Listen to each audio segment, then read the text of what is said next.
O Catecismo em um ano.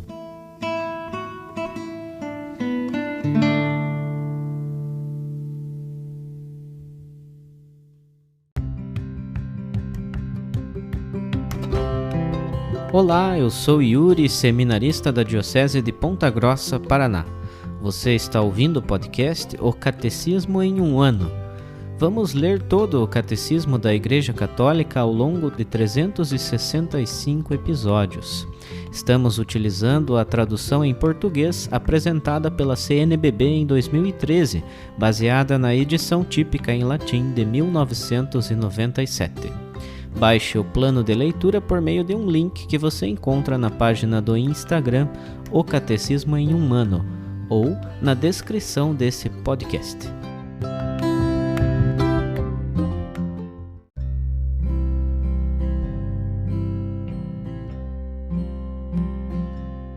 Chegamos ao dia 36 do nosso podcast O Catecismo em um ano. Estamos na leitura da primeira parte do Catecismo, a Profissão de Fé, dentro da primeira sessão, que trata sobre os símbolos da fé. E também estamos, dentro dessa sessão, lendo o capítulo 1, Creio em Deus Pai. Hoje leremos os números 257 a 267, de modo que estaremos finalizando o parágrafo 2º do artigo 1º dentro do mencionado capítulo.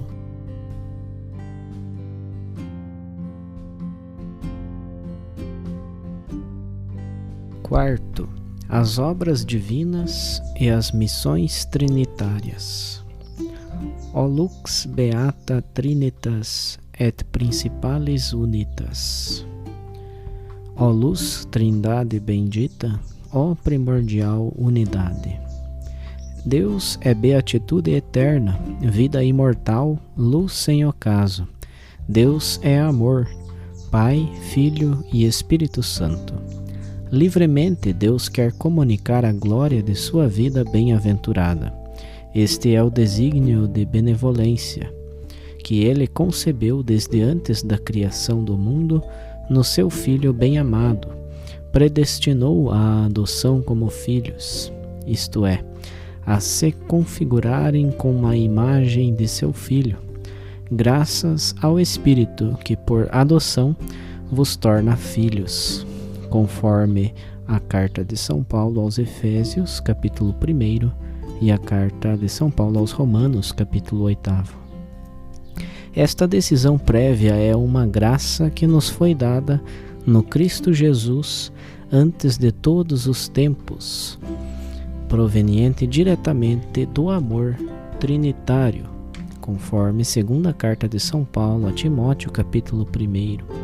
Este se desdobra na obra da criação em toda a história da salvação após a queda, nas missões do Filho e do Espírito, prolongadas pela missão da Igreja.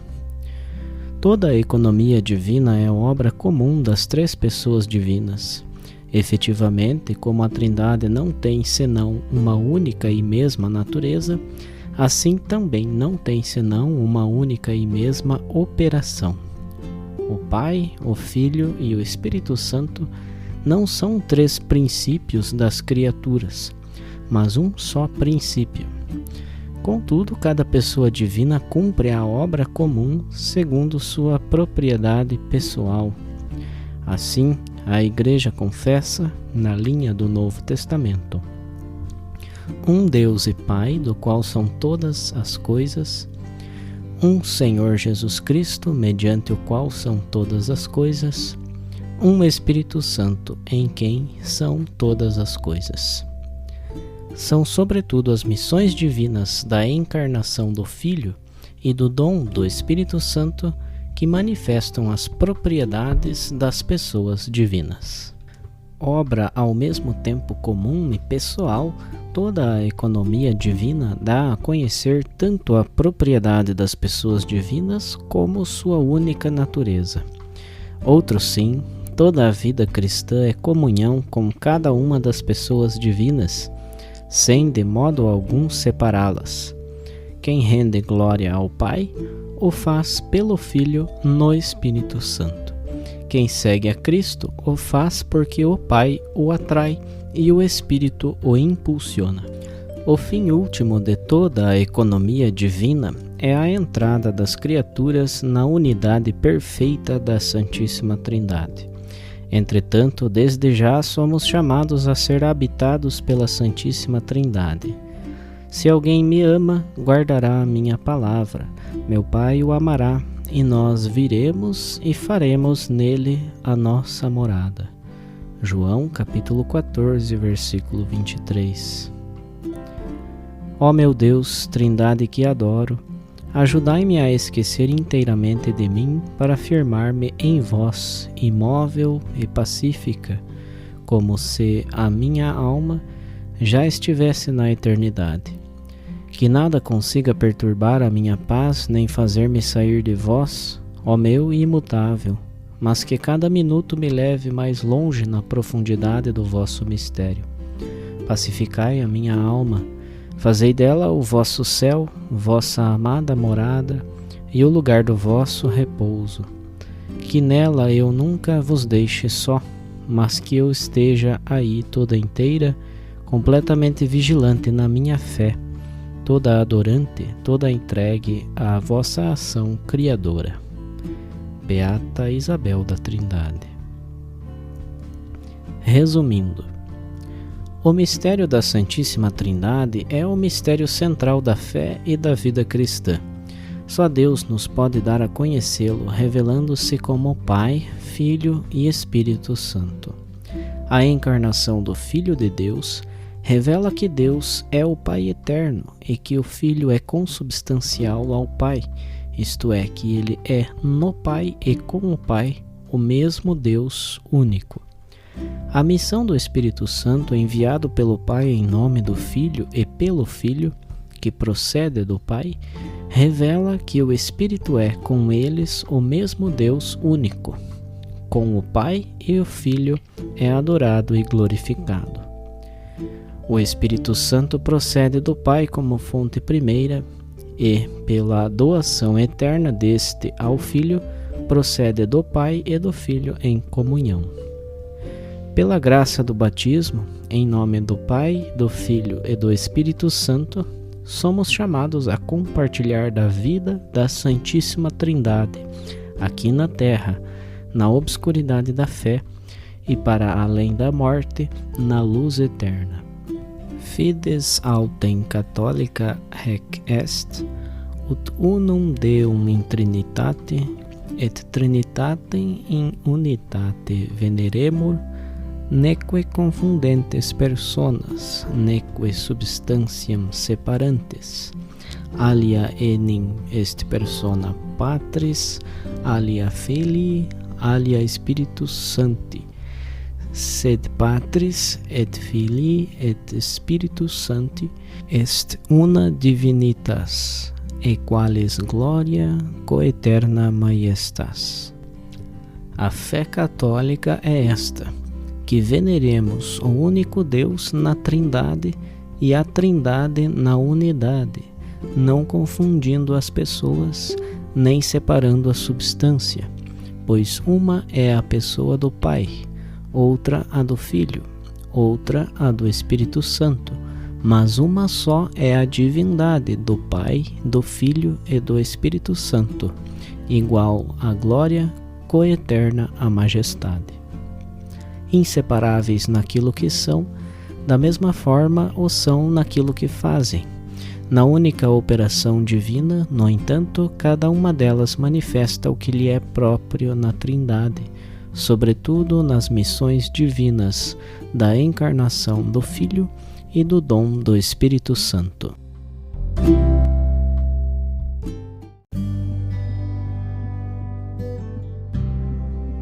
Como um comentário adicional para o episódio de hoje, vamos ouvir a leitura de mais uma catequese do Papa São João Paulo II sobre a Trindade, no ano de 2000.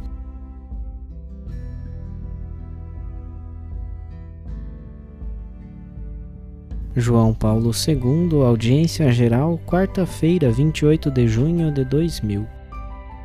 Enquanto na terra a igreja peregrina longe do Senhor, tem-se por exilada, buscando e saboreando as coisas do alto, onde Cristo está sentado à direita de Deus, e onde a vida da igreja está escondida com Cristo em Deus, até que apareça com seu esposo na glória.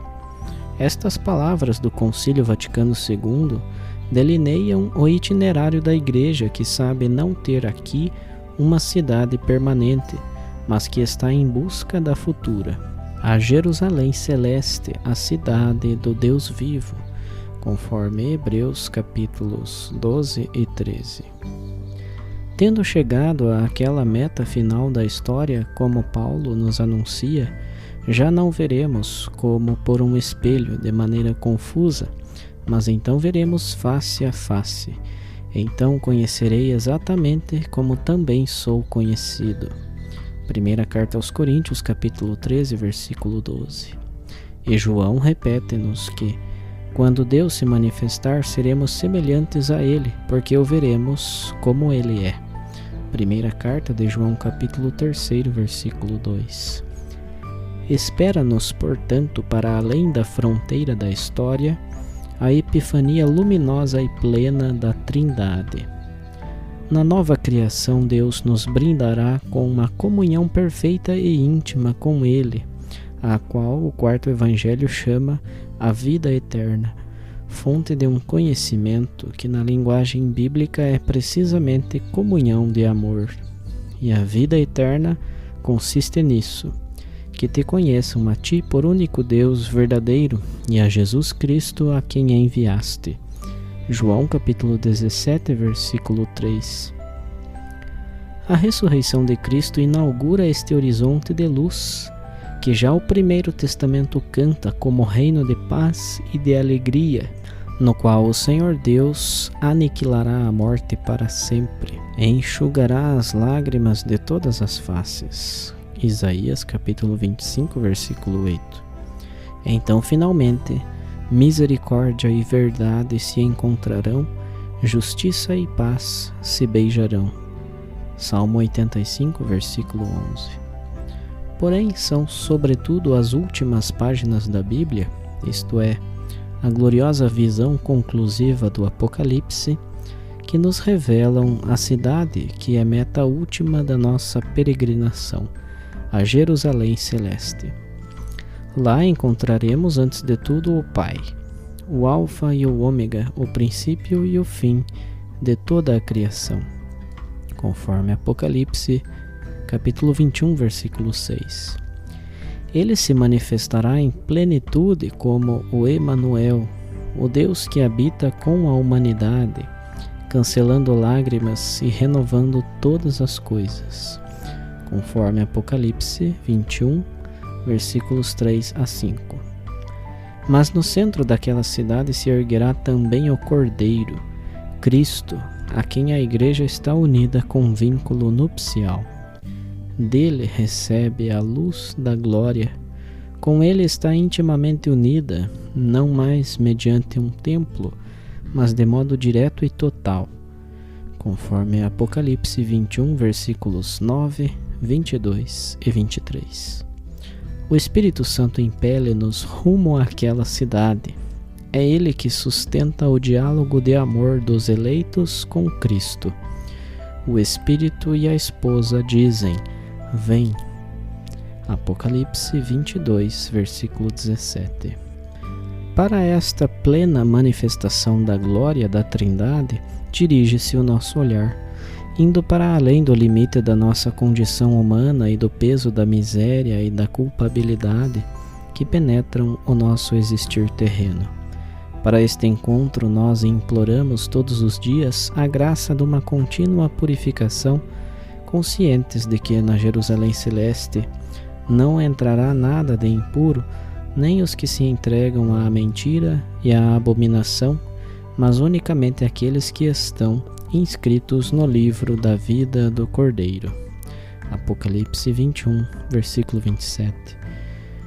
Como ensina o Concílio Vaticano II, a liturgia que celebramos no fluir dos nossos dias é como que uma amostra daquela luz, daquela contemplação, daquele amor perfeito.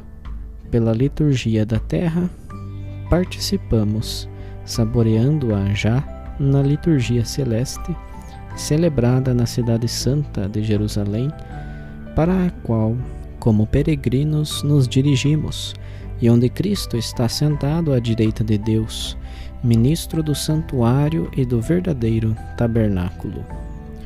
Por isso, já agora nos dirigimos a Cristo, para que, por meio do Espírito Santo, nos ajude a apresentar-nos puros diante do Pai. É o que nos convida a fazer Simeão Metafraste, numa oração que a liturgia das igrejas do Oriente propõe aos fiéis. Vós que pela descida do Espírito Consolador fizestes dos vossos discípulos santos vasos de honra, fazei de mim uma habitação digna da sua vinda. Vós que deveis vir de novo para julgar o universo com toda a justiça, permiti também a mim que me apresente diante de vós, meu juiz e meu Criador, com todos os vossos santos, para vos louvar e vos cantar eternamente, como vosso Pai eterno e como vosso Santíssimo, bom e vivificante Espírito, agora e sempre. Juntamente conosco também a criação aguarda ansiosa a revelação dos filhos de Deus e nutre a esperança de ser também ela libertada da servidão, da corrupção, para participar livremente da glória dos filhos de Deus, conforme Romanos capítulo 8, versículos 19 a 21. O Apocalipse anuncia-nos um novo céu e uma nova terra, porque o primeiro céu e a primeira terra desaparecerão, conforme Apocalipse 21, versículo 1. E Pedro, na sua segunda carta, recorre a imagens apocalípticas tradicionais para reafirmar o mesmo conceito. Os céus passarão com um grande estrondo, os elementos abrasados dissolver-se-ão, e a terra e todas as obras que nela há serão consumidas. Nós, porém, segundo a sua promessa, esperamos céus novos e uma nova terra, onde habita a justiça. Segunda carta de Pedro, capítulo 3, versículos 12 e 13. À espera da harmonia e do pleno louvor, toda a criação deve entoar desde agora com o homem um hino de alegria e de esperança. Façamo-lo também nós, como as palavras de um hino do século III, descoberto no Egito. Todas juntas, as maravilhosas criações de Deus não se calam, nem de manhã nem de noite, nem sequer se calam os astros luminosos, nem as altas montanhas, nem os abismos dos mares, nem as fontes dos rápidos rios, enquanto cantamos nos nossos hinos o Pai, o Filho e o Espírito Santo. Todos os anjos dos céus respondem: Amém, Amém, Amém.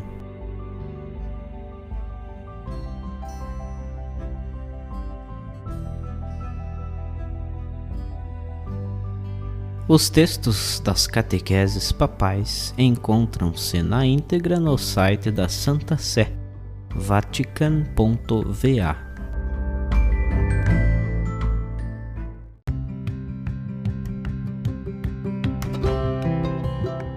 Você acaba de ouvir mais um episódio do podcast O Catecismo em um Ano. Continue nesse bom propósito de aprofundar o conhecimento e a vivência da fé católica e procure participar da sua comunidade. Rezemos por todos que estão fazendo esse caminho de leitura do Catecismo. Até amanhã!